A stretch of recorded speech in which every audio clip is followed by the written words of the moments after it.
कल की सभा में हम सभी श्रवण कर रहे थे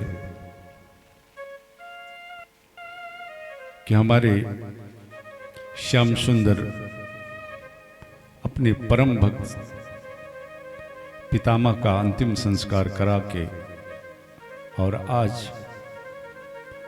महाराज युधिष्ठिर अन्य पांडु परिवार से अनुमति लेकर विदाई लेकर द्वारिका प्रस्थान किए।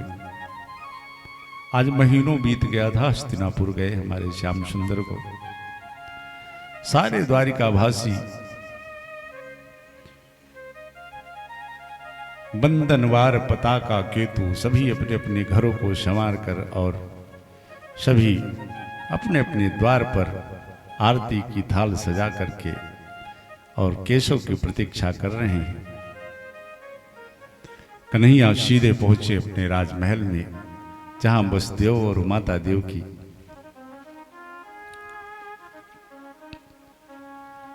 प्रतीक्षा में पलक पावड़े बिछाए हुए हमारे कन्हैया पहुंचकर सबसे पहले माता पिता के चरणों में साष्टांग दंडवत प्रणाम करते हैं। मैं रोज कहता हूं कि हमारे इन ग्रंथों के एक एक शब्दों से, एक एक पंक्ति से हमें बड़ी सुंदर शिक्षाएं मिलती है। भगवान होकर के और माता पिता के चरणों में प्रणाम कैसे कर रहे हैं? साष्टांग दंडवत प्रणाम कर रहे हैं। प्रणाम करने की बहुत सारी विधियां हैं, लेकिन सबसे उत्तम विधि जो है वो प्रणाम करने की यही दर्शाई गई है कि हमारे शरीर के 8 अंग धरती से स्पर्श हो जाएं, मस्तक प्रणाम करने वाले के चरणों पे हो। और जब इस तरह से हम प्रणाम करते हैं तो हमारे शास्त्र कहते हैं कि 4 चीजें हमें बड़े सहजता में प्राप्त हो जाती हैं, जिन 4 चीजों की प्रत्येक मनुष्य को आवश्यकता है। अभिवादनशील से नित्यं वृद्ध्योपशीविनः चत्वारि तस्या वर्धन्ते आयुर्विद्या यशो बलम। 4 चीजें। आयु कौन नहीं चाहता? इस धराधाम पे आने के बाद में मनुष्य को छोड़ दो, जो सबसे निम्न जाति में, सबसे निम्न योनि में है, वो भी सोचता है कि मेरी आयु कितनी हो जाए। आयु, विद्या, यश और बल हम सभी चाहते हैं, लेकिन चाहने का कुछ प्रयत्न तो हमें करना चाहिए ना। और जो हमारे शास्त्र शिक्षा दे रहे हैं, बस उसी का अनुसरण करो। किसी को शास्त्रोक्त विधि से प्रणाम करने से 4 चीजें आपको सहज ही में प्राप्त हो जाती हैं, आयु, विद्या, यशो बलम। लेकिन ये प्रणाम करने से मिलेंगी भैया, टाटा बाय बाय हाय हाय करने से नहीं मिलने वाली। शास्त्रों में प्रणाम करने के कई साधन, कई थोड़ी देर चलने दीजिए उपाध्याय जी, 1 लीटर चल जाएगा और क्या होगा।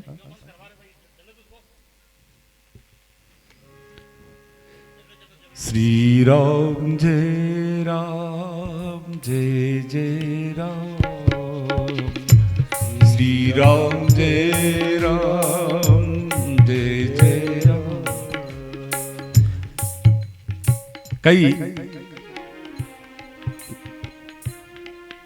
कई तरीका बताया शास्त्रों ने कि सबसे उत्तम प्रणाम करने की विधि तो भाई साष्टांग दंडवत प्रणाम, करि दंडवत मुनि सन्मान, डंडे की तरह चरणों में गिर जाना।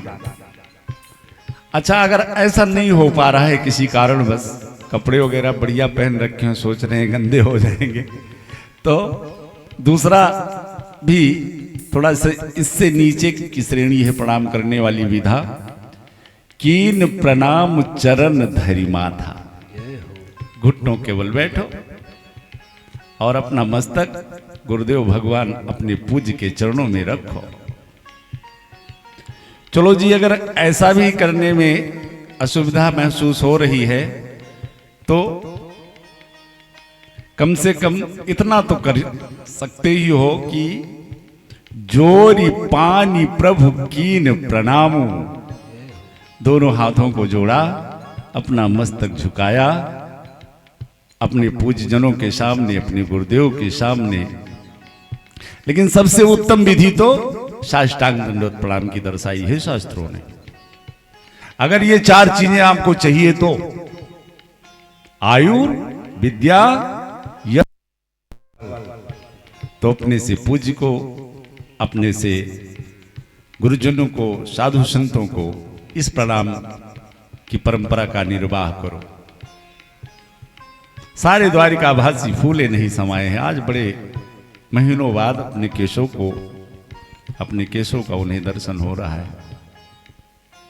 श्री सौनक जी महाराज ने सूत जी से कहा, सरकार एक बात बताओ, परीक्षित का क्या हुआ? अब तो परीक्षित जी का जीवन परिचय देने के लिए कथा प्रारंभ किए हुए थे, तब श्री सूत जी को होश आया। ओहो ऋषियों, भगवान की अनुग्रह से, भगवान की कृपा से वो बालक मात्र गर्भ में बड़ा ही सुरक्षित रहा और समय आने पर हस्तिनापुर में उस बालक का जन्म हुआ। श्री व्यास जी महाराज ने आकर के उस बालक का नामकरण किया। प्रथम नाम श्री महाराज परीक्षित का विष्णु न हराता दत्ता, भगवान विष्णु के अनुग्रह से इस बालक का जन्म हुआ है। उनकी कृपा से ये बालक, इसको जीवन दान मिला है, इसलिए इस बालक का नाम विष्णुरात पड़ा। वो तो परीक्षित महाराज का जन्म होने के बाद में जिस किसी भी की गोदी में जब परीक्षित महाराज जाते हैं तो उसके मुख को बड़े ध्यान से टुकुर टुकुर देखते रहते हैं, हर एक चेहरे को देख रहे हैं। सब सोच रहे हैं कि किसको ढूंढ रहा है। लेकिन परीक्षित महाराज सोचते हैं कि जन्म लेने के बाद में हजारों लाखों लोग तो दिखे, लेकिन वो नहीं दिखा जिसने मात्र गर्भ में जाकर के मेरी रक्षा की थी। आखिर वो इस भीड़ में कहां खो गया? आज मेरे कन्हैया जब द्वारिका में सुने कि परीक्षित का जन्म हुआ है तो आज द्वारिका से खूब ढेर सारा उपहार इत्यादि लेकर के और पहुंचे हस्तिनापुर। और जैसे ही अपने भक्त प्यारे परीक्षित को गोदी में लिया, परीक्षित महाराज, ओहो, आज तो अपने प्राण प्रियतम के कर कमलों का स्पर्श होते ही महाराज परीक्षित का चेहरा खिल उठा। भगवान पुनः द्वारिका गए और अर्जुन भी केशव के साथ, प्रायः अर्जुन हस्तिनापुर में कम, द्वारिका में ज्यादा रहते थे। महीनों बीत गया। इधर एक दिन महाराज युधिष्ठिर अपने राज सिंहासन पर बैठे थे। भीमसेन को बुलाया, भैया भीम, आजकल क्यों पता नहीं तमाम सारे अपशकुन हमें दिखाई दे रहे हैं। अर्जुन भी करीब 6 महीने से ज्यादा हो गया द्वारिका गए, वहां से भी कोई संदेशा नहीं, कोई खबर नहीं। भला हमारे द्वारिकानाथ कैसे हैं, उनका परिवार कैसा है, सभी सुरक्षित हैं कि क्या? बड़े सारे अपशकुन दिखाई दे रहे हैं। मंदिरों में जाता हूं तो देव प्रतिमाएं रोती हुई सी दिखती हैं। बहुत सारे अपशकुन गिनाए। अभी भीम और महाराज युधिष्ठिर की वार्ता हो ही रही थी कि इतने में सामने से अर्जुन आते हुए दिखाई पड़ गए। अर्जुन जब और नजदीक आए, महाराज युधिष्ठिर ने जब अर्जुन के चेहरे की कांति को देखा तो आश्चर्य में पड़ गए। पूछ लिया, अर्जुन, ये तुम्हारा तेज कहां चला गया? जो एक क्षत्रिय वीर की कांति थी, वो तेज था, वो तुम्हारे चेहरे से गायब हो गया क्या? कहीं तुमसे कोई अनजाने में अपराध तो नहीं बन गया? कहीं भूल से किसी ब्राह्मण की हत्या तो नहीं हो गई, कहीं किसी भूखे को बिना खिलाए कहीं तूने भोजन तो नहीं कर लिया, नाना प्रकार का गिना डाला। अर्जुन तो रोते हुए और महाराज युधिष्ठिर के चरणों में आकर के मस्तक रखा और कहा, भैया वंचित तो हम महाराज हरिणा बंधु रूपिणा। भैया आज मुझे पता चला कि हमारे पास जो बल पराक्रम था वो सब द्वारिकाधीश कन्हैया का ही था। कौरवों जैसी सेना को हमने इतनी सहजता से उस सैन्य सागर को पार कर लिया। ये सब प्रभुत्व था तो केवल द्वारिकाधीश केशव का था, और आज वही द्वारिकाधीश हम सभी के बीच से अपनी समस्त लीलाओं को पूर्ण करके और अपने परम धाम को चले गए। वंचितो हम महाराज हरिणा बंधु रूपिणा। महाराज युधिष्ठिर और अर्जुन का संवाद हो ही रहा था कि इतने में मैया कुंती जो महलों में थी, सुना कि अर्जुन आए हैं, महीनों बाद अर्जुन आए हैं। दौड़ पड़ी वहां से कि चल करके पूछूं जरा हमारे कृष्ण कन्हैया का कैसा समाचार है, क्या हाल है, क्या हमारे कन्हैया स्वस्थ सुरक्षित ठीक तो हैं। दौड़ के आई थी कान्हा का हाल चाल पूछने, और जब ये समाचार सुना कि द्वारिकाधीश तो अपनी समस्त लीलाओं को संभरण करके और अपने परम धाम को चले गए, मैया कुंती ने जो सांस अंदर वो अंदर, जो बाहर वो बाहर, उसी क्षण पर कुंती मैया ने अपने प्राणों को छोड़ दिया कि अब अगर मेरा केशव नहीं तो ये शरीर रखने की क्या जरूरत है। दो प्रेमी भगवान के ऐसे हुए हैं कि जिनसे भगवान का वियोग सहा नहीं गया है। त्रेता में महाराज दशरथ और द्वापर में मैया कुंती। अरे दशरथ महाराज तो फिर भी 3 दिन प्रतीक्षा में जी गए थे कि शायद सुमंत्र जी के साथ लौट आए, लेकिन देवी कुंती तो जो सांस अंदर उसको वही रोक दिया। महाराज युधिष्ठिर को भी लगा कि अब हम सभी को भी इस तरह से चलने का समय आ गया है। अपने अभी महाराज परीक्षित की आयु मात्र 5 वर्ष की है। महाराज परीक्षित को हस्तिनापुर के सिंहासन पर अभिषिक्त किया और सभी हिमालय के लिए चलना चाह रहे थे। महाराज परीक्षित नन्हे से परीक्षित हाथ जोड़ करके अपने पितामहों के सामने खड़े हो गए।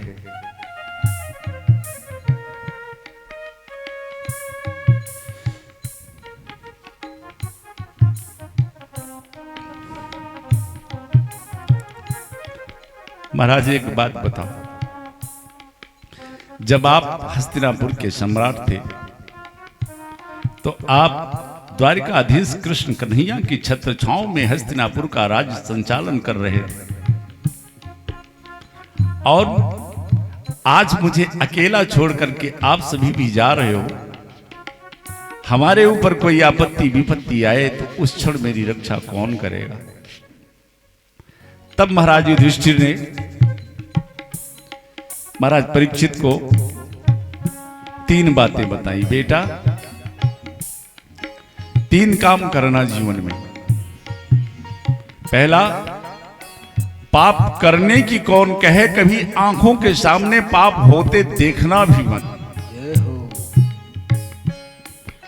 दूसरा, कोई भी अतिथि कोई भी संत घर पे आए तो उसे ईश्वर मान करके पूजा करना, उसकी सेवा करना। और तीसरा, कितना भी भयानक शत्रु क्यों ना हो, लेकिन अगर शरण में आ जाएगा तो उसे भी क्षमादान दे देना। उपदेश। और महाराज सभी पांडव हिमालय में गए और महाराज युधिष्ठिर के साथ समस्त धीरे धीरे करके सभी पांडव अपना शरीर छोड़ते गए। अंत में महाराज युधिष्ठिर के लिए स्वर्ग से स्वयं धर्मराज जी आए और महाराज उन्हीं के संपूर्ण विग्रह में महाराज युधिष्ठिर भी समाहित होकर के अपने धाम को चले गए। और इधर अब महाराज परीक्षित का शासन काल बड़ा सुंदर चला। बड़ा सुंदर चित्रण है महाराज परीक्षित के शासन काल का। महाराज युधिष्ठिर के समय में जितनी सुख शांति, प्रजा जितनी आनंदित, उससे कहीं ज्यादा महाराज परीक्षित के शासन काल में दर्शाया है। अरे महाराज परीक्षित के शासन काल में तो यहां तक वर्णन मिलता है कि पूरे हस्तिनापुर राज्य में किसी के घर में कभी ताला नहीं लगता था, क्योंकि पूरे राज्य में कोई चोर डाकू थे ही नहीं, ताला लगाने की जरूरत ही नहीं। गौ माता को दुग्ध पाने के लिए दोहन नहीं करना पड़ता था, पात्र रख दिया, गौ माता स्वयं दुग्ध प्रदान कर देती थी। ऐसा शासन काल महाराज परीक्षित का। संतों की सेवा से तृप्ति नहीं होती। किसी संत के आश्रम में जाते हैं तो कोई संत इनसे सेवा लेता ही नहीं है, क्योंकि महाराज परीक्षित अपने में कम भक्त थोड़ी है। अरे और जितने भक्त भगवान के हुए हैं, इनको तो भगवान का दर्शन जन्म लेने के बाद हुआ है, लेकिन धन्य महाराज परीक्षित, इन्होंने तो भगवान का दर्शन पहले मात्र उदर में ही कर लिया, जन्म तो बाद में लिया है। तो कोई संत, कोई साधु संत इनको सेवा करने नहीं देता। तो महाराज परीक्षित क्या करते हैं, वेश बदल बदल करके, कभी नाई बन करके, कभी लकड़हारा बन करके, और साधु संतों के आश्रम में जाते हैं और संत सेवा करते हैं। फिर अपने राज कार्य में आ जाते हैं। एक दिन महाराज परीक्षित ने विचार किया कि जरा चल करके अपने राजकोष का मैं निरीक्षण करूं कि हमारे पूर्व पितामहों ने हमारे यहां, हमारे राज्य की संपत्ति में क्या क्या एकत्रित कर रखा है। चारों तरफ भ्रमण करके देखा, संयोग से एक बड़ा सुंदर मुकुट उनको दिखा। उठा के देखा, बड़ा प्यारा लगा। अपने सर पे जो हस्तिनापुर का स्वर्ण मुकुट था उसको उतार के रख दिया और उसी मुकुट को धारण कर लिया। चले गए वन में विहार के लिए, और वहां गए तो एक अद्भुत घटना देखी कि एक बैल जिसके 3 चरण कटे हुए हैं और सामने एक गाय रो रही है और दोनों की वार्ता हो रही है।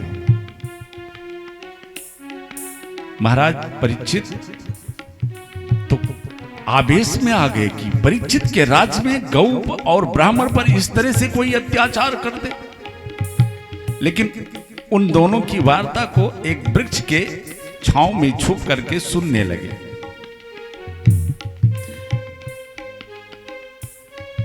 वो बैल उस गौ माता से पूछता है, देवी मैं जानता हूं कि तुम साधारण गौ नहीं हो, तुम देव साक्षात देवी पृथ्वी हो, और शायद तुम्हारे रोने का कारण यही कि अभी तक तुम्हारे प्यारे कृष्ण कन्हैया तुम्हारे धरा पर अपनी समस्त लीलाओं को कर रहे थे और वो इस धरा को छोड़ करके चले गए, इसीलिए शायद तुम रो रही हो।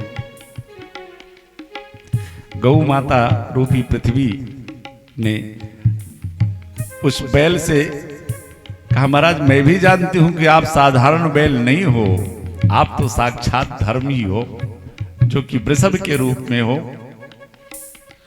और महाराज मैं ये पूछना चाहती हूं, ये जानना चाहता हूं कि ये 3 चरण आपके किसने काट दिए? धर्म तो धर्म है, पापी के पाप की चर्चा करने वाला भी पापी ही कहलाता है। कितना सुंदर उत्तर वो वृषभ दे रहा है, देवी मैं अपने इस दुर्दशा का उत्तरदायी किसे समझूं? शास्त्र तो यही कहते हैं कि काहू न को सुख दुख कर दाता, निज कृत कर्म भोग सब भ्राता। अपने ही कर्मों का फल है। मैं इसमें किसी दूसरे को दोष नहीं दे सकता। महाराज परीक्षित भी समझ गए कि ओ हो, ये बैल रूप में साक्षात धर्म ही है। इतने में एक काला कुरूप चांडाल हाथ में नंगी तलवार लेकर के, और जो एक चरण पर खड़ा हुआ वो धर्म रूपी वृषभ था, उसके उस चरण को भी वो आके काटने लगा। महाराज परीक्षित की आंखें लाल, अंगारे बरसाने लगी, तलवार लेकर के झपट पड़े उस पर, और जैसे ही तलवार उस पे ताना, उसको लगा कि अब महाराज परीक्षित मुझे छोड़ेंगे नहीं, चरणों में गिर पड़ा। पाहिमाम त्राहिमाम रक्षमाम। महाराज परीक्षित को अपने पितामहों का उपदेश याद आ गया कि कोई कैसा भी शत्रु होगा तो शरण में आए तो उसे जरूर जीवन दान दे देना। पूछ लिया तुम कौन हो? उसने कहा महाराज मैं कलयुग हूं। तो फिर मेरे राज्य में क्या कर रहे हो? कहा सरकार, सूर्य उदय से लेकर के सूर्य अस्त तक का आपका राज है, और द्वापर का अंत हुआ, अब मेरे रहने का समय आया। महाराज परीक्षित ने कहा तुम मेरे राज में नहीं रह सकते। कलयुग ने कहा सरकार, तो सूर्य उदय से सूर्य अस्त तक का आपका राज है तो रहना तो मुझे पड़ेगा ही। तो जैसा मैं हूं मेरे अनुसार ही मुझको कोई स्थान बता दीजिए।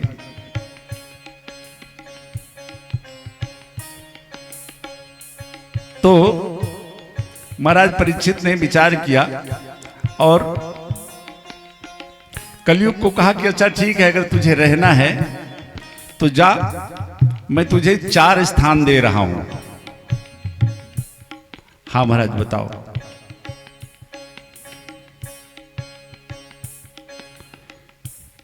द्वितम पानम स्त्रिया सूना, जहां लोग जुआ खेलते होंगे, जहां लोग सुरापान करते होंगे, जहां लोग लंपट लोग रहते होंगे, और ही सूना नाम हिंसा, जहां हिंसा होती होगी जाके रह लेना। महाराज परीक्षित ने सोचा ये चारों चीजें मेरे राज में है ही नहीं तो ये रहेगा कहां? हाथ जोड़ के कलयुग खड़ा हो गया। सरकार बहुत अच्छा स्थान दिया, जैसा मैं था मेरे स्वभाव के अनुरूप ही आपने मुझको स्थान दिया। महाराज मेरे अंदर लाखों दुर्गुण है, लेकिन एक आध मेरे अंदर अच्छाई भी है। अगर आप सुने तो मैं बताऊं।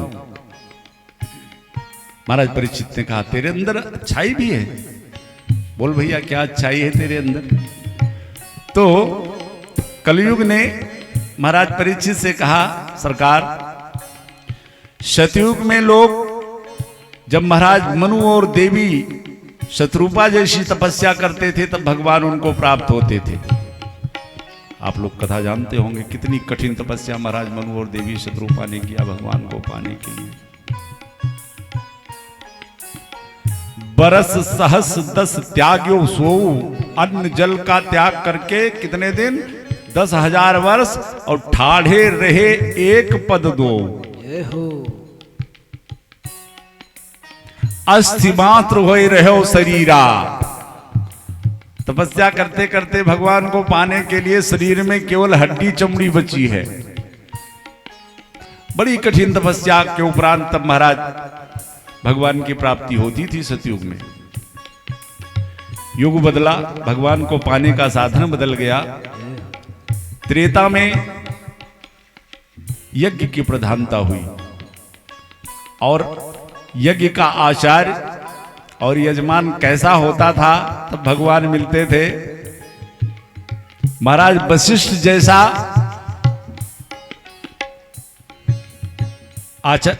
यजमान और श्री श्रृंगी ऋषि जैसा निष्ठावान आचार्य, महाराज वशिष्ठ जैसा श्रद्धावान यजमान और महाराज श्रृंगी ऋषि जैसा निष्ठावान जब आचार्य होता था तब भगवान की प्राप्ति होती थी कि भगत सहित मुनि आहुति दीन है, तो प्रगटे अगिन चरु कर लीने। ठाकुर जी के अवतार का संसाधन लेकर के अग्नि देवता प्रकट हुए। और महाराज रवि, ये हारन बढ़ गया है अचानक, थोड़ा सा मास्टर से कम करो। श्री राधे राधे राधे जय श्याम श्याम श्याम, श्री राधे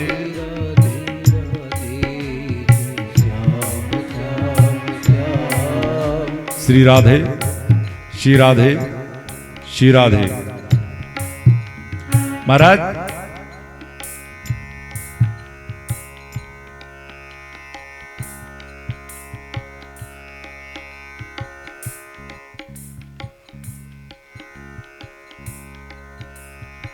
और कम, बस बैठे रहो, तुम वहां क्यों घूमा करते हो?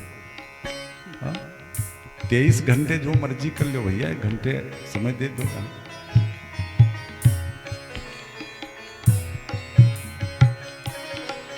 श्री राधे राधे राधे जय श्याम श्याम श्याम, श्री राधे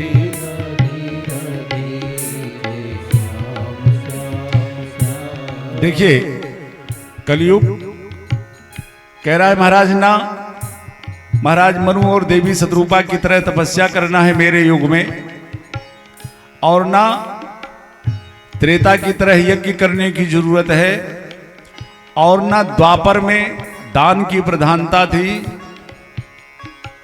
न द्वापर में जिस तरह दान की प्रधानता थी, ना कलयुग में दान करने की जरूरत है। और द्वापर में जो दान की प्रधानता थी ये साधारण नहीं थी। 2 दानी हमारे भारत देश में हुए हैं, एक महाराज हरिश्चंद्र और दूसरा कर्ण।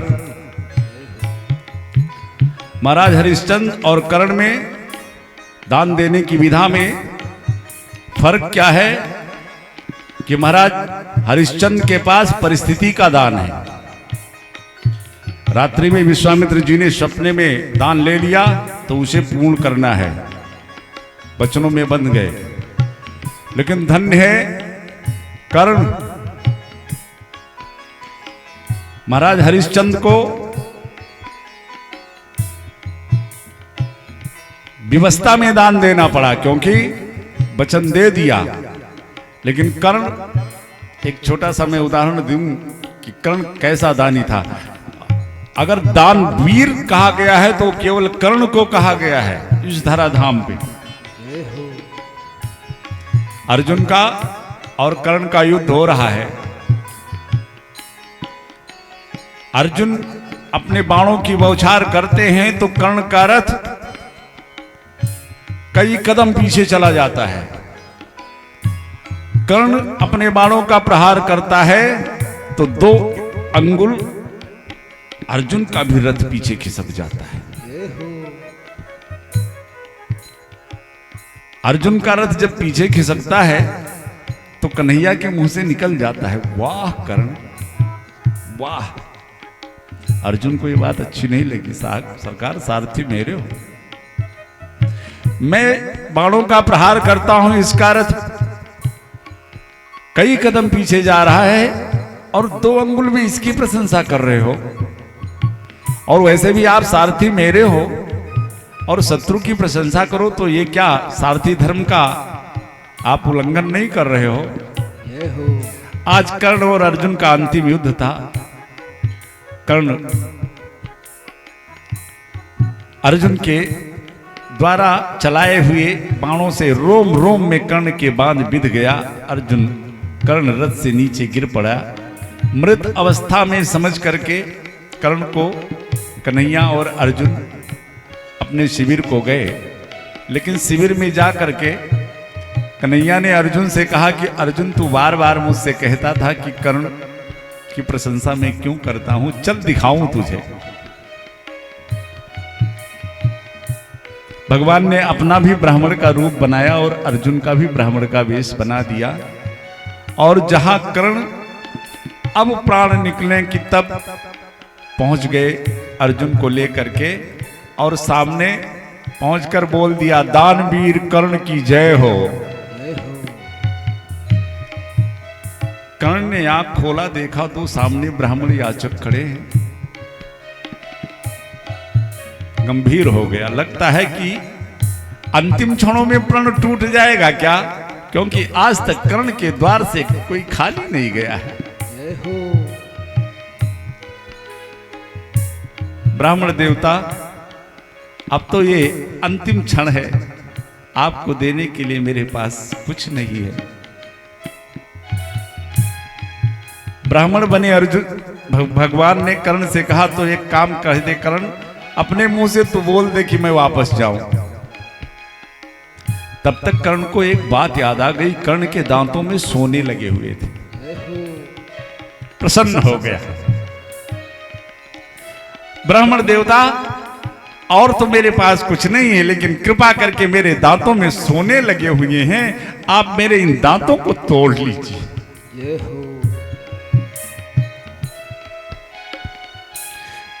भगवान ने कहा, मैं कोई कसाई थोड़ी हूं कि जो मैं तेरे दांत तोड़ूं। अगर देना है तो अपने हाथों से तोड़ करके मुझको दे। कर्ण से हिला नहीं जा रहा है, रोम रोम में बाण बिंधा हुआ है। कर्ण ने देखा कि जहां भगवान खड़े थे उनके पैरों के पास एक पत्थर का टुकड़ा पड़ा हुआ है। कर्ण ने कहा, सरकार कृपा करके अपने चरणों से उस पत्थर के टुकड़े को मेरी तरफ खिसका दीजिए। भगवान ने कहा, इस काम में मैं तुम्हारी कोई मदद नहीं करूंगा। किसी तरह घिसटते हुए कर्ण उस पत्थर के टुकड़े के पास पहुंचता है, बाएं हाथ से पत्थर का टुकड़ा उठाता है और अपने कच्चे दांतों को अपने हाथ से तोड़ के दाहिने हाथ पे सारे दांतों को तोड़ लेता है। विचार कीजिए, कथा सुनने में तो बड़ी सरलता लगती है, लेकिन एक कोई खराब दांत निकलवाते हैं सुन्न का इंजेक्शन करके, फिर भी कितनी पीड़ा होती है। ऐसे ही दानवीर नहीं लिखा गया कर्ण के पीछे। बाएं हाथ से पत्थर की चोट करता है और दाहिने हाथ पे अपने सभी दांतों को।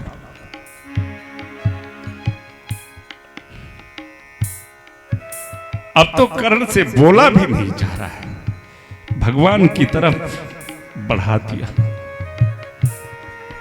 भगवान ने कहा, कर्ण ये झूठा दान है, अगर देना है तो इसे धो कर दे।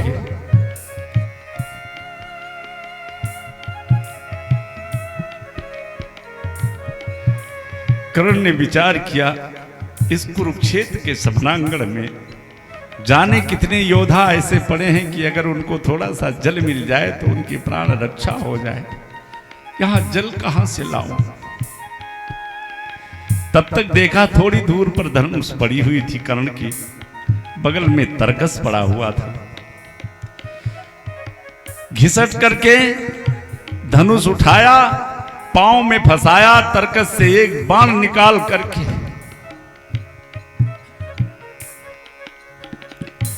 पृथ्वी की तरफ छोड़ा। महाराज, गंगा की धारा निकल गई और उस जल में उस दांत को धो करके जैसे भगवान की तरफ बढ़ाया, भगवान तो चतुर्भुज रूप में प्रकट हो गए। जय हो।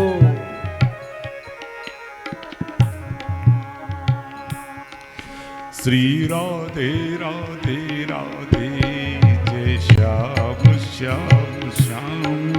श्री राधे राधे राधे, जय श्याम श्याम श्याम। श्री राधे राधे राधे, जय श्याम श्याम श्याम।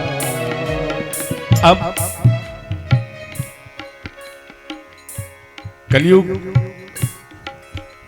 महाराज परीक्षित से कह रहा है, महाराज ना सतयुग की तरह तपस्या करना, ना त्रेता की तरह यज्ञ करना, ना द्वापर की तरह उस तरह दान देना। मेरे युग में जो भगवत प्राप्ति करना चाहें, अपना कल्याण करना चाहें, तो महाराज 99% छूट है। बस कलयुग में अपने कल्याण के लिए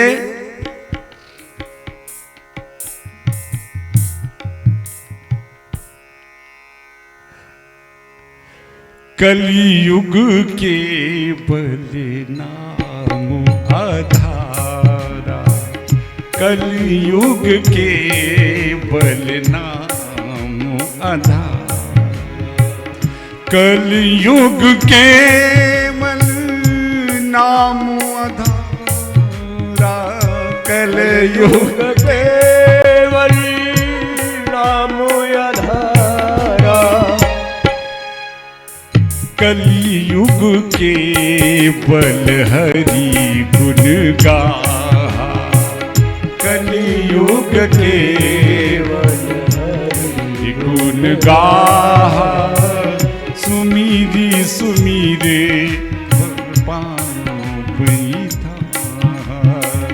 कलयुग के बल नाम आधारा,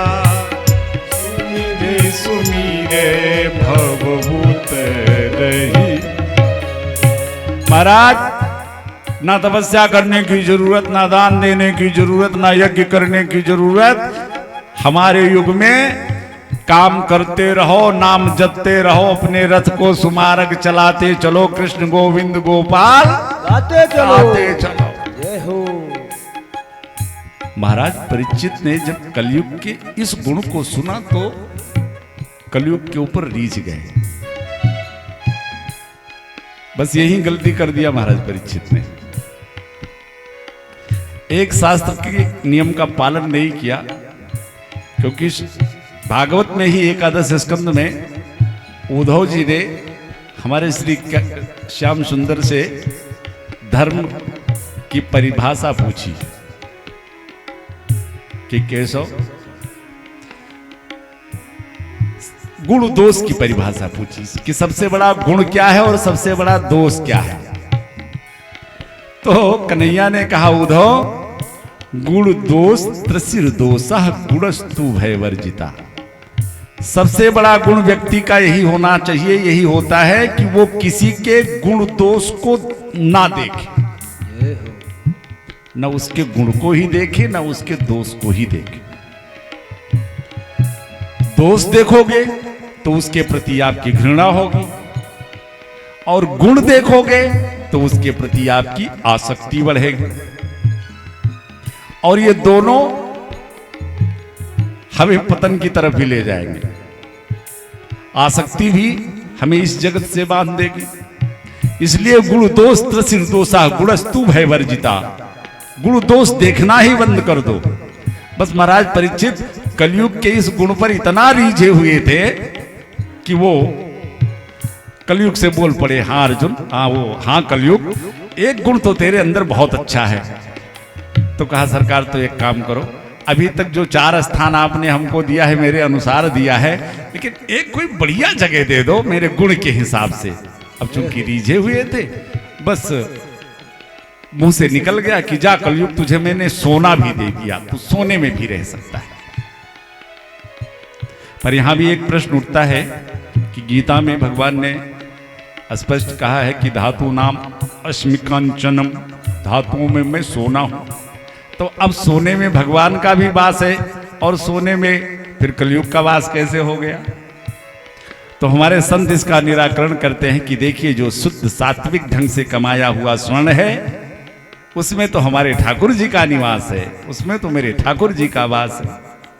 और जो किसी का गला काट करके और चोरी डकैती बेईमानी छल कपट करके कमाया हुआ स्वर्ण है, तो उसमें तो कलयुग का वास रहेगा रहेगा।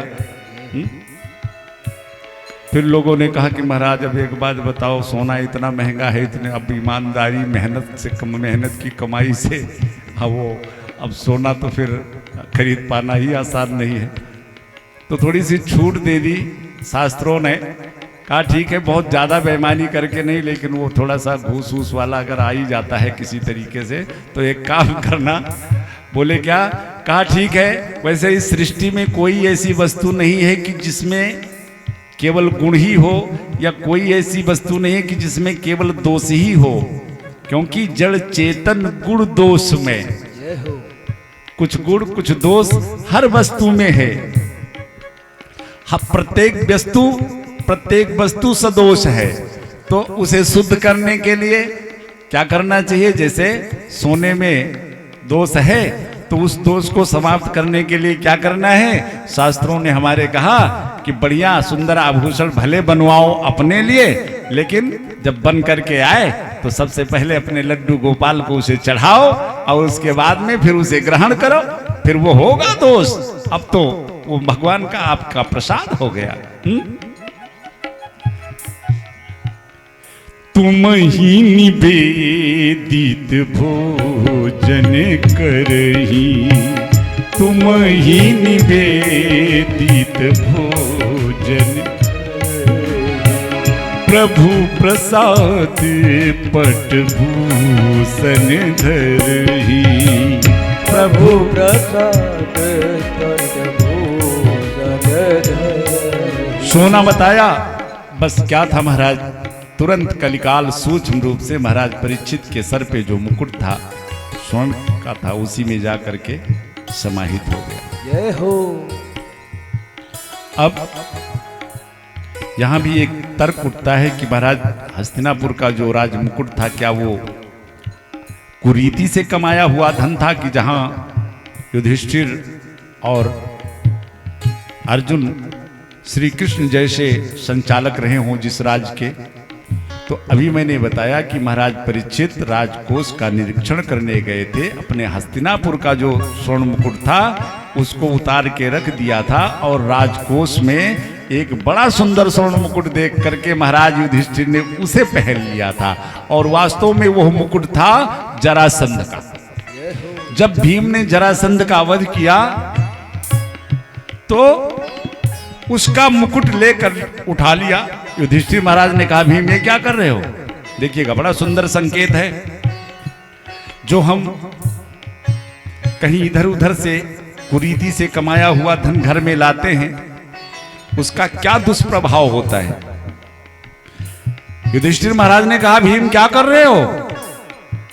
ये स्वर्ण? कहा, महाराज इसको हम लोग प्रयोग में नहीं लाएंगे, इसको ले चलेंगे म्यूजियम में रख देंगे, ताकि हमारे आने वाली वंशावलियां देखें कि हमारे पूर्व पितामह कितने बहादुर थे, कितने योद्धा थे, कि जिन्होंने जरासंध जैसे आतताई का वध किया।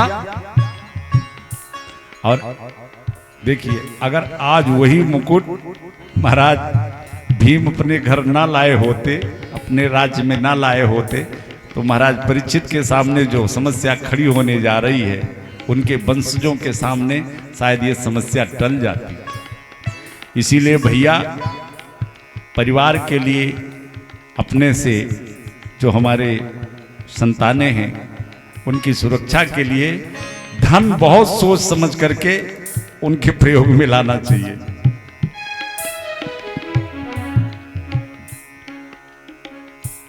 उसी मुकुट में कलयुग समाहित हो गया। जो महाराज परीक्षित साधु संतों अतिथि की इतनी सेवा करते थे, एकदम ईश्वर मान करके, आज वही महाराज परीक्षित घोड़े पर बैठ करके जब वन से निकल रहे थे तो अचानक उनको प्यास लगी। बगल में समीक ऋषि का आश्रम था। सीधा घोड़ा लेकर के समीक ऋषि के कुटिया के अंदर तक चले गए। आवाज दिया, है कोई जो मुझे जल पिलाए?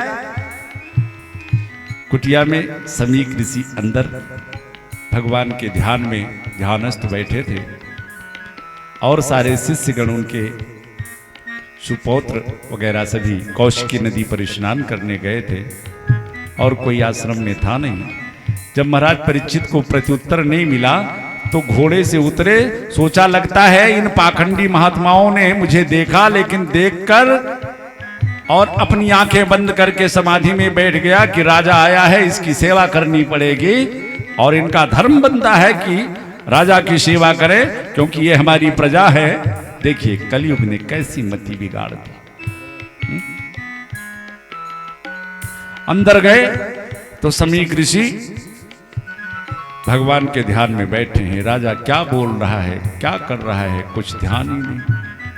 महाराज परीक्षित ने विचार किया कि ये झूठी समाधि लगा करके बैठा है कि मेरी सेवा न करनी पड़े, लाओ जरा परीक्षण करूं। बगल में वही एक मरा हुआ सांप पड़ा हुआ था।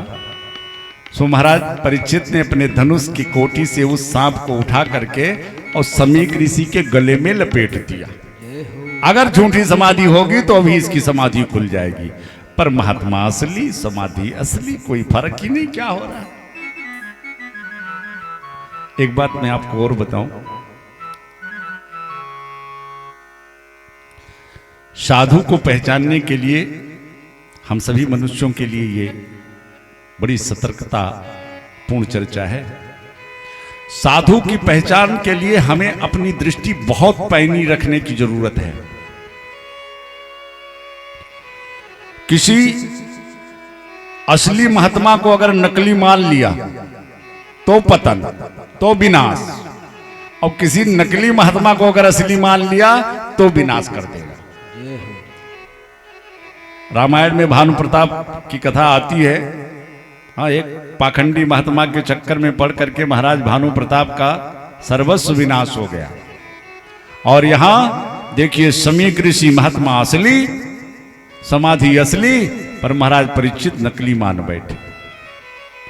महाराज परीक्षित तो चले गए अपने महल को, लेकिन थोड़ी देर के बाद में एक समीक ऋषि का नन्हा ब्राह्मण शिष्य कुटिया में आया और देखा कि पूज्य गुरुदेव भगवान के गले में किसी ने मखौल किया, मरा हुआ सर्प लपेट दिया। भाग करके कौशिकी नदी के तट पर पहुंचा, जहां श्री समीक ऋषि के पुत्र श्रृंगी जी अपने बाल सखाओं के साथ क्रीड़ा कर रहे थे, खेल रहे थे। जाकर के उनसे बताया कि हमारे गुरुदेव भगवान का किसी ने अपमान किया है। महाराज ये सुनते ही श्रृंगी ऋषि की आंखें लाल, नेत्र अंगारे बरसाने लगे, कूद गए कौशिकी नदी में और अंजलि में जल लेकर के कहा कि जिसने भी मेरे पिता के साथ मखौल किया है, आज से ठीक 7वें दिन यही तक्षक दंश से उसकी मृत्यु हो जाएगी। और ये कह के चल छोड़ दी। दौड़े दौड़े कुटिया में आए। इधर समीक ऋषि के नेत्र खुले, समाधि टूटी तो देखा किसी ने गले में सर्प, मरा सर्प डाल दिया। सो महात्मा का सरल स्वभाव, संत स्वभाव, गले से निकाल करके फेंक दिया। पर सामने श्रृंगी ऋषि आए, आंखें लाल, रोए जा रहे हैं। पूछा बेटा क्या हुआ? तो महाराज श्रृंगी ऋषि तो अपने पिता के अपमान से इतने व्यथित थे कि वो तो बोल ना सके, पर एक छोटे से बालक ने बताया महाराज आपका ये अपमान देख करके हमारे बंधु उसको शाप भी दे दिया कि वो 7 दिन में उसकी मृत्यु हो जाएगी। वो हो महाराज, समीक ऋषि के हृदय से तो आह निकल गई। बेटा तूने ये क्या किया? तूने परीक्षित जैसे राजा को शाप दे दिया। वो तो जानते थे कि कलयुग के प्रभाव से तूने परीक्षित जैसे राजा को शाप दे दिया। क्या बेटा, संत का यही स्वभाव होना चाहिए।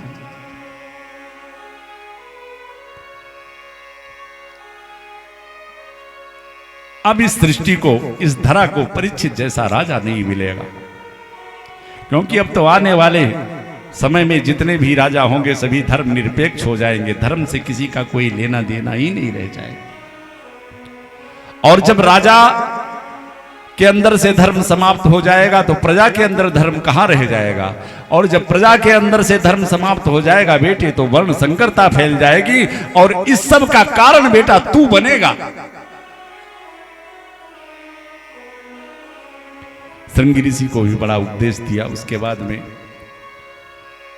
एक छोटा सा गौरमुख नामक अपने शिष्य को बुलाया और कहा बेटा जाकर के महाराज परीक्षित के महल में जाकर महाराज से बता दो कि उन्हें 7 दिन में मरने का शाप मिल गया है, हो सके तो अपने मुक्ति का कोई उपाय कर।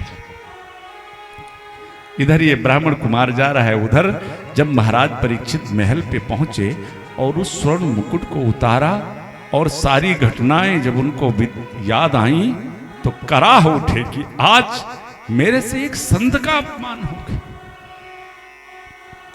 क्या करूं? अभी विचार कर ही रहे थे कि इतने में वो ब्राह्मण कुमार आ गया।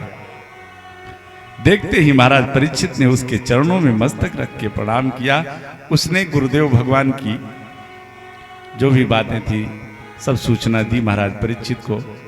महाराज आपको 7 दिन में मरने का शाप दे दिया गया है। महाराज परीक्षित ने कहा, महाराज मेरे साथ 7 दिन में मरने का मुझको शाप दिया गया, ये सबसे बड़ा अन्याय हुआ, क्योंकि मेरे हाथों से एक ब्राह्मण का, संत का अपमान हो गया। महाराज 7 दिन क्या, मैं तो 7 घड़ी भी जीवित रहने लायक नहीं।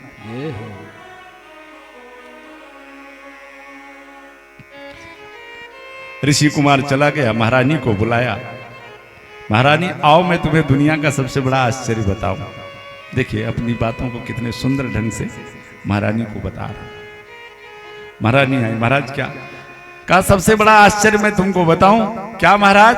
कहा आज के ठीक 7 दिन के पहले मेरी मृत्यु नहीं हो सकती। महारानी हंसने लगी। महाराज ये सांस अंदर गई है, बाहर आएगी कि नहीं आएगी इसकी कोई गारंटी नहीं। आप कहते हो 7 दिन के पहले मेरी मृत्यु नहीं हो सकती। हाँ देवी, क्योंकि मुझे एक संत का श्राप है कि मेरी मृत्यु 7 दिन के बाद। अपने बेटे, बड़े बेटे सुपुत्र जयमेद्य को राज सत्ता दे करके और स्वयं चले गए गंगा तट पर। गंगा में स्नान किया, बैठ गए।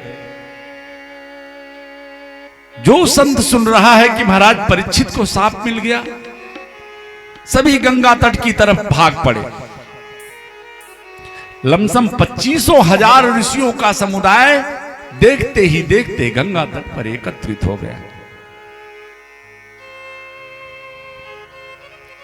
सभी विचार करने लगे कि महाराज के लिए क्या किया जाए कि 7 दिन में इनकी मुक्ति हो। किसी संत ने कहा, महाराज हम संतों के तरफ से आपके साथ बड़ा अन्याय हो गया। महाराज परीक्षित ने तो हाथ जोड़ा, सरकार कौन कहता है कि मुझे शाप मिला? क्यों महाराज आपको 7 दिन में मरने का शाप मिला है?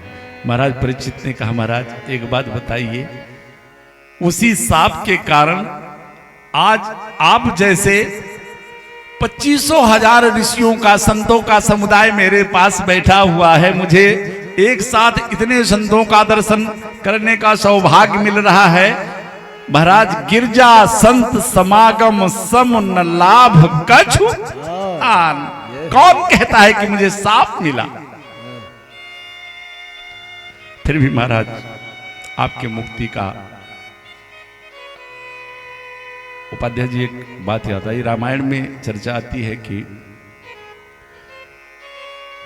पुण्य पुंज बिन मिलहि न संतान, और एक जगह लिखा है कि बिन हरि कृपा मिले नहीं संतान। तो जब हमें किसी संत का दर्शन हो तो हम ये कैसे जाने कि ये हमारे पुण्यों के प्रभाव से इनका दर्शन हुआ है कि हरि की कृपा से इनका दर्शन हुआ है?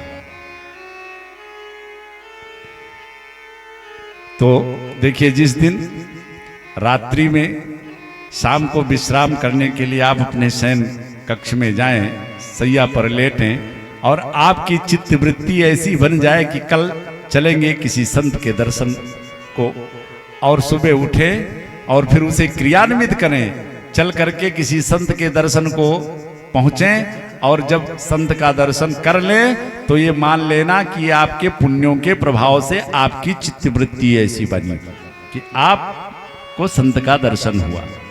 और कदाचित शाम को आप बिस्तर पर सोए, सुबह दरवाजा खोले, किसी संत का चिंतन भी नहीं किया और अचानक कोई संत खड़ा द्वार पर मिल जाए, तो आप ये मान लेना कि ये बिन हरि कृपा है, तो हरि की कृपा से इनका दर्शन हुआ है। तो महाराज गिरजा संत समागम समन लाभ कछुमान, 25,000 ऋषियों का समुदाय, और सब सोच रहे हैं कि महाराज परीक्षित के लिए कौन सा उपाय किया जाए कि जिससे इनकी 7 दिन के अंदर मुक्ति हो जाए। यज्ञ अनुष्ठान करने के लिए भी समय चाहिए, तैयारी चाहिए। 9 दिन से नीचे का कोई यज्ञ हो नहीं सकता, किया क्या जाए। 25,000 ऋषियों का समुदाय बैठा है, निर्णय नहीं हो पा रहा है। इतने में हमारे कृष्ण के परम लाडले श्री सुखदेव जी महाराज, जो कि भगवान की समाधि में बैठे हुए थे, अचानक मन ने कहा चल सुखदेव परीक्षित के पास। बस तत्रा भवत भगवान व्यास पुत्र यदक्षया गामट मनोनपेक्षा अलक्ष लिंगो निजलाभ तुष्टो व्रतस्य बालयरवधूत वेसा। तत्रा भवत भगवान व्यास पुत्र। बड़ी सुंदर चर्चा है। महाराज परीक्षित के पास कौन जा रहा है? कहते हैं सुखदेव जी जा रहे हैं, लेकिन सुखदेव जी नहीं जा रहे हैं। तत्रा भवत भगवान व्यास पुत्रो, मानो वो भगवान ही व्यास नंदन सुखदेव बन करके जा रहे हैं। क्यों?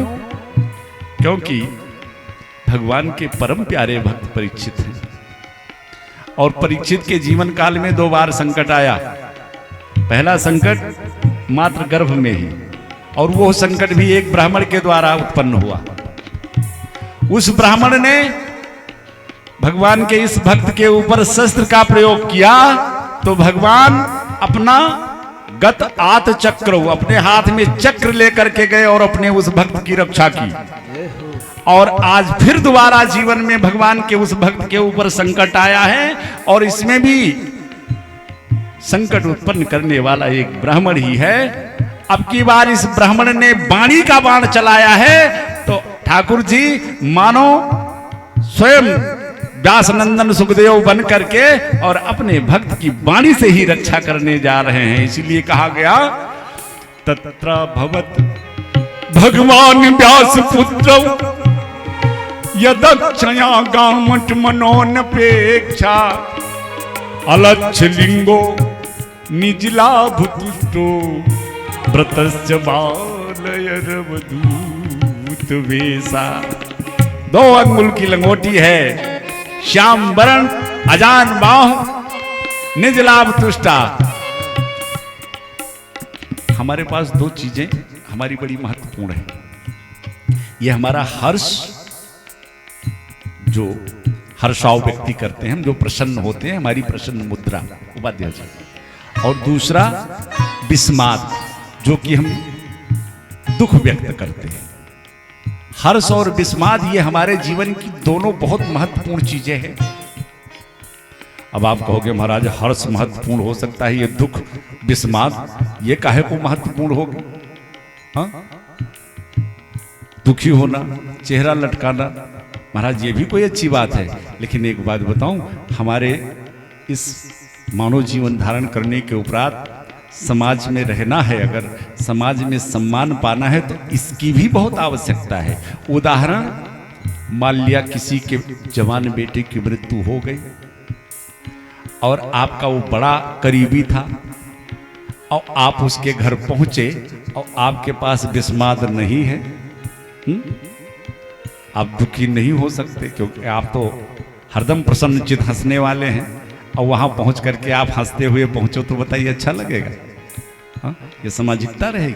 नहीं। हर्ष और विस्माद ये दोनों हमारे जीवन का बड़ा महत्वपूर्ण अंश है। लेकिन विडंबना ये हो गई है कि ये इतनी महत्वपूर्ण चीजें हमने थी हमारी, लेकिन हमने इसको दूसरे को दे दी। किसी ने माला पहनाया, बढ़िया हमारा सम्मान किया, तो हम हर्ष से भर गए। और किसी ने 2 कटु वचन क्या सुना दिया, 2 अपशब्द क्या बोल दिया, बस हमारे दुख के अब विस्माद में हो गए। थी हमारी वस्तु, लेकिन हमने इसकी डोर दूसरे के हाथ में दे दी। होना क्या चाहिए? देखो श्री सुखदेव जी महाराज से शिक्षा लो, निज लाभ तुष्टा। कोई माला पहनाए तो कोई फर्क नहीं, और कोई गालियां सुनाता रहे तो कोई मतलब नहीं। श्री सुखदेव जी जा रहे हैं, जिस नगर से होके जा रहे हैं, गांव के हजारों बच्चे पीछे, नागा बाबा आ गया, नागा बाबा आ गया, कोई धूल उड़ा रहा है, कोई लेकिन कोई फर्क नहीं पड़ता। पहुंच गए गंगा तट पर। 25,000 ऋषियों का समुदाय श्री सुखदेव जी को देखते ही सभी खड़े हो गए। अरे शास्त्रों में वर्णन तो यहाँ तक मिलता है महाराज कि श्री सुखदेव जी महाराज जब उस सभा में आए तो उनके परबाबा श्री पाराशर जी, जिनकी बड़ी लंबी लंबी जटाएं थी, जब श्री सुखदेव जी को इस सभा में आते हुए देखा तो उन्होंने अपने केसों को उनके मार्ग में बिछा दिया कि कम से कम इस पर चरण पड़ जाए। ऐसे है श्री सुखदेव जी। एक आसन खाली था, यह था कि जो महाराज परीक्षित के मुक्ति का साधन बताएगा वो इस आसन पर बैठेगा। चारों तरफ देखा, कहीं बैठने की जगह थी नहीं, वो ही एक सिंहासन खाली था। श्री सुखदेव जी महाराज आके उसी पे बैठ गए। संतों ने महाराज परीक्षित से कहा, महाराज एक काम करो, जल्दी जाकर के चरणों में प्रणाम करो और अपना प्रश्न करो इनसे, क्योंकि ऐसे संत ये ज्यादा देर एक जगह ठहरते नहीं। गोदोहन काल से ज्यादा किसी संत को किसी गृहस्थ या किसी एक स्थान पे ठहरने नहीं चाहिए। और श्री सुखदेव जी महाराज जैसे बैठे, तुरंत महाराज परीक्षित जाके चरणों में प्रणाम किया और सीधा सीधा प्रश्न कर दिया, महाराज एक बात बताओ, जल्दी मरने वाले को करना क्या चाहिए? सुखदेव जी ने कहा, भाई बैठते देर नहीं लगी, तुरंत तुमने प्रश्नों की झड़ी लगा दे, थोड़ा बैठने दो, हाल चाल होने दो। कहा, महाराज आप जैसे संत एक जगह ज्यादा देर ठहरते कहां, इसलिए अतः पृच्छाम संसिद्धिम योगीनां परम गुरुम, अतः पृच्छाम संसिद्धिम योगीनां परम गुरुम, पुरुषस्य यत् कार्ये म्रियमाणस्य सर्वथा। महाराज बस इतना ही बताओ कि जल्दी मरने वाले को करना क्या चाहिए। अब जैसे प्रश्न किया परीक्षित ने, वैसे महाराज सुखदेव जी ने उत्तर भी दे दिया। कहा, महाराज तो जल्दी मरने वाले को तो बस 3 काम करना चाहिए। क्या क्या? तस्मात् भारत सर्वात्मा भगवान ईश्वर हरि, श्रोतव्यः कीर्तव्यश्च स्मर्तव्यश्च क्षता भयम्। महाराज 3 काम। जल्दी मरने वाले को भगवान के गुणानुवादों को जितना ज्यादा से ज्यादा हो सके उतना सुनना चाहिए।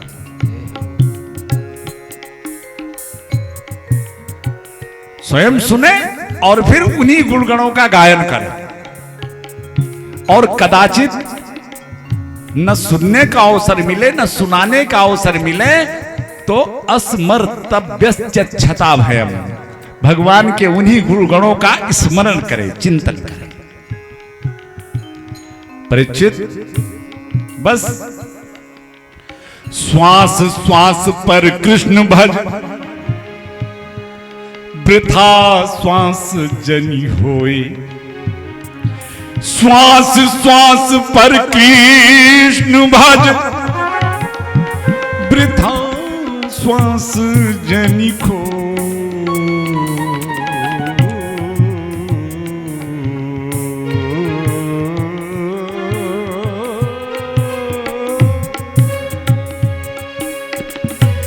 न जानी या श्वास की आवन होई न हो।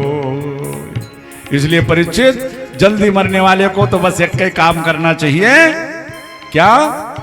कि कर से कर्म करऊ विधि नाना, कर से कर्म करऊ, कर से कर्म करऊ विधि नाना, कर से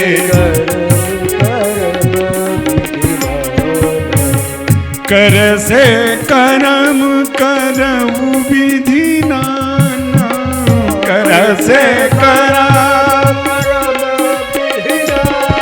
लेकिन मन राखू जहाँ कृपा निधाना, मन राखू जहाँ।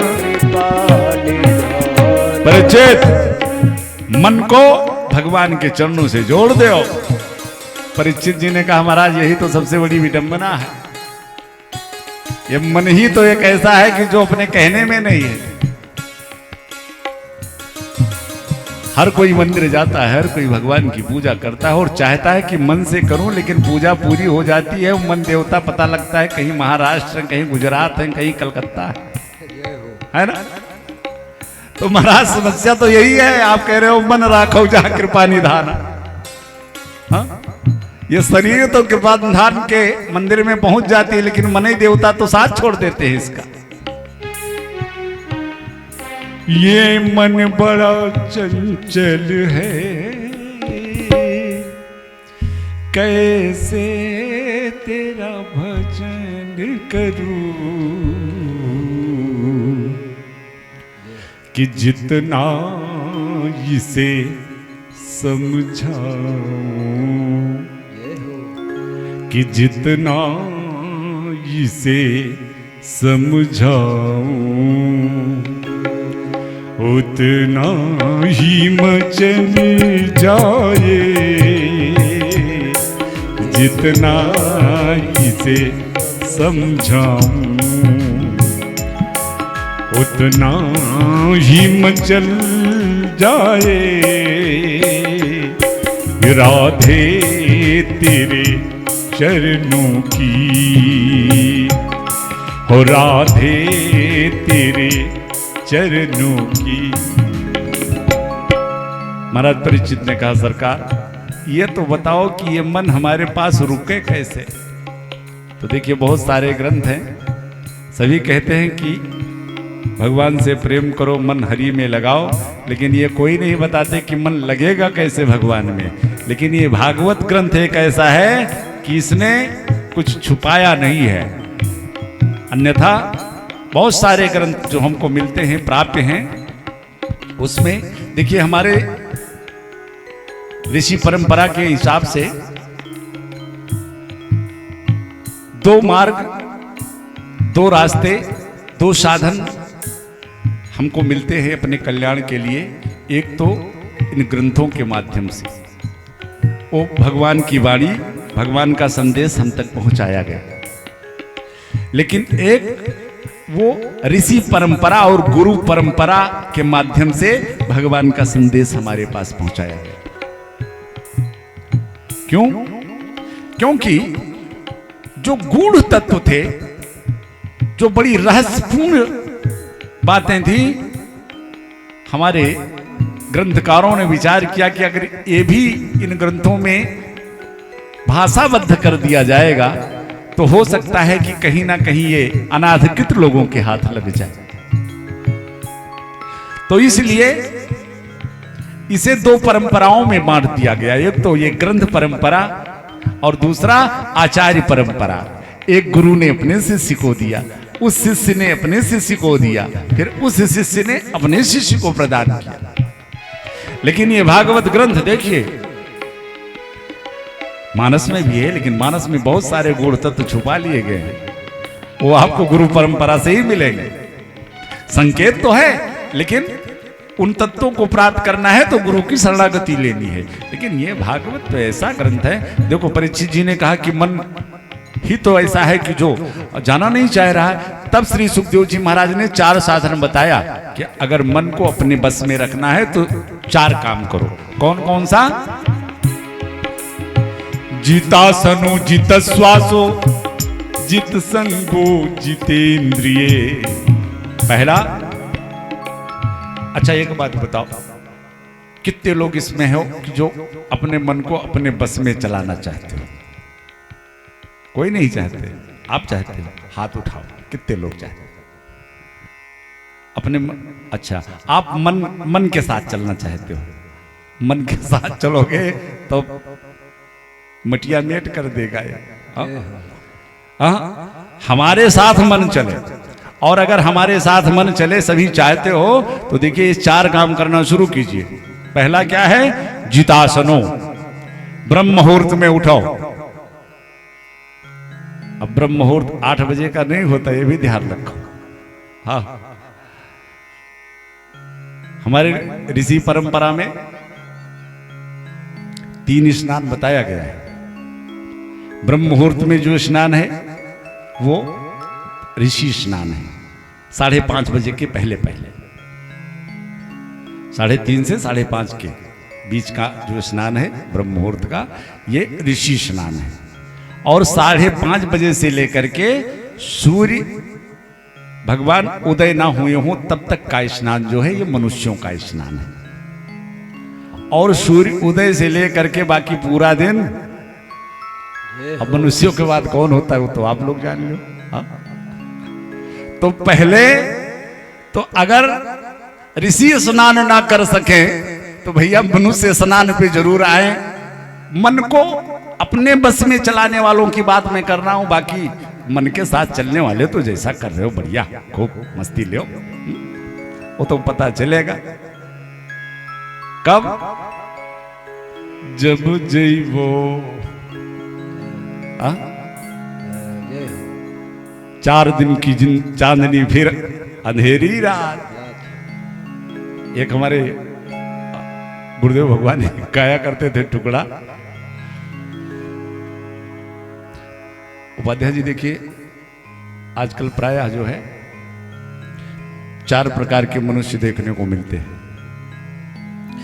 मानव निकृष्ट कहे मेरा सिद्धांत ये, जो सबसे निम्न स्तर का, सबसे निम्न स्तर की सोच वाला जो मनुष्य होता है उसकी सोच क्या होती है कि मानव निकृष्ट कहे मेरा सिद्धांत ये है, मेरा है सो मेरा, अरे तेरा भी सो मेरा है। अगर ऐसी सोच है तो समझ लेना ये 1 नंबर वाले हैं। ये मानो निकृष्ट कहे मेरा सिद्धांत ये, मेरा है सो मेरा और तेरा है सो मेरा है। मध्यम मनुष्य की विनीत यह प्रवृत्ति देखी कि मेरा है सो मेरा और तेरा है सो तेरा है। लेकिन उत्तम मनुष्य की सदासी ये अच्छी रीत कि मेरा है सो मेरा, तेरा है सो तेरा, अरे मेरा भी सो तेरा है। तेरा है सो तेरा और मेरा भी सो तेरा। और तीनों को देखकर, इन तीनों को देखकर बोल उठा ज्ञानी नर, अरे झूठा झमेला है, न तेरा है ना मेरा है।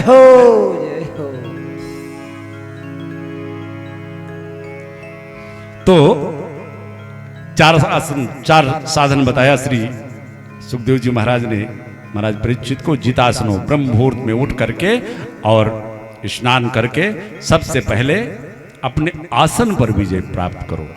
जैसे आप नियम बनाओ कि मैं आधे घंटे बैठ के प्राणायाम करूंगा, भगवान का स्मरण करूंगा, और ये संकल्पित कि मैं 30 मिनट बैठूंगा, ये संकल्प हो।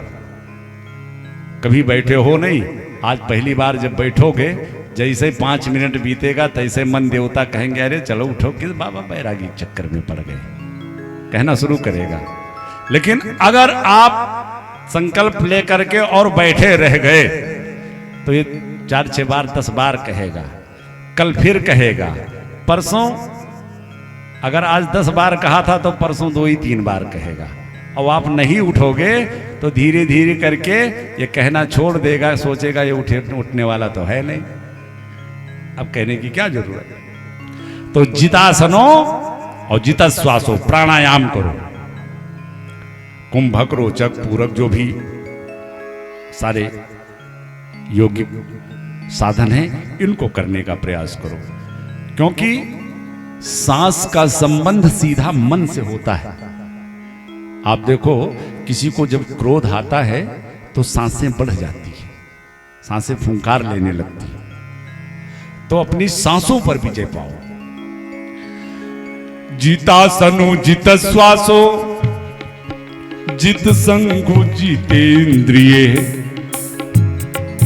जब ये आसन पर विजय प्राप्त कर लो, प्राणायाम से सांसों को केंद्रित कर लो,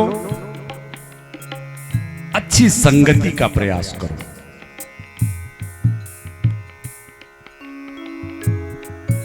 जैसी संगत वैसी रंगत। किसी को जुआ खेलना ना आता हो, ताश खेलना ना आता हो, जुआरी की संगति करे तो पत्ते फेंकने आ ही जाएगा।